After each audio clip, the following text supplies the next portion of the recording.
You're listening to the Amazing Facts Daily Devotional. Today's topic, repairing the temple. Carpenter ants damage wood in building construction. They prefer dead, damp wood in which to build nests. Unlike termites, they do not eat wood, but leave behind sawdust-like material called frass. The most likely culprit in North American homes is the black carpenter ant. However, there are over 1,000 species of carpenter ants, including the famous exploding ants of Southeast Asia.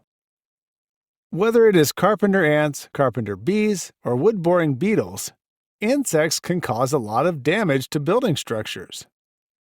Termites, of course, rank at the top of the list of wood-damaging insects. There are more than 4,000 species. Most are actually valuable to the environment, but about 10% are pests that destroy buildings and cost about $2 billion annually. They live in colonies of several hundred to several million and use swarm intelligence to find and consume food. Perhaps their damage is so great because they eat 24 hours a day, 7 days a week. Neglecting the care of a building for 100 years is a long time. That's about how long Israel neglected to care for God's temple since it was dedicated by Solomon.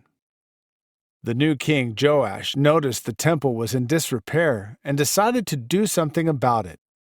And Joash, said to the priests, "All the money of the dedicated gifts that are brought into the house of the Lord, let the priests take it themselves, and let them repair the damage of the temple, wherever any dilapidation is found." 2 Kings 12, verses 4 and 5.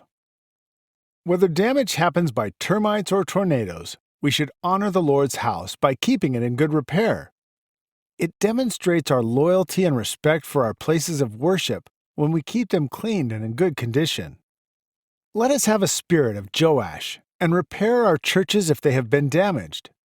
Follow the example of the boy king, whom it was written, Joash did what was right in the sight of the Lord. 2 Kings chapter 12 and verse 1. Our key Bible text for today comes from Exodus chapter 35 and verse 21. And they came, everyone whose heart stirred him up, and everyone whom his spirit made willing. And they brought the Lord's offering to the work of the tabernacle of the congregation, and for all his service, and for the holy garments. Thank you for listening to the Amazing Facts Daily Devotional.